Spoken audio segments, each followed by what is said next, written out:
You had the opportunity to vote on 5 amendments to the state constitution. Amendment 1 would give the state permission to allocate a portion of revenue from outdoor recreation equipment. This can mean tents, sleeping bags, things of that nature, to be used for land conservation. Up to 80% of the sales tax can be dedicated to support state parks, secure land for wildlife, hunting, fishing, and protecting clean water. Opponents of the Conservation Amendment think that this money can be spent on education and infrastructure. Others argue it doesn't go far enough to ensure money is used for conservation.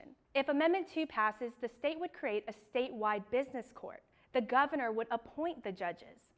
The business court would handle complex business cases to try to settle disputes as fast as possible. Amendment 3 revises a law already in place.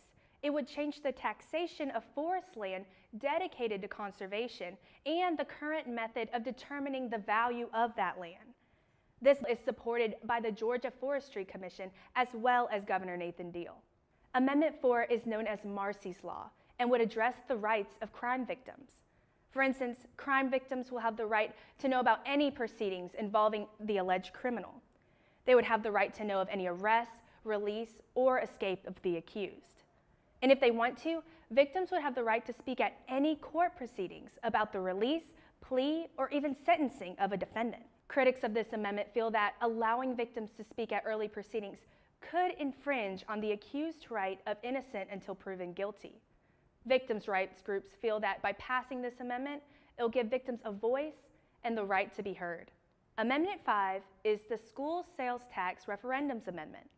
A school that has a majority of a given county students could call for a referendum. County residents could vote to have a 1% sales tax and use tax collected for a 5-year period.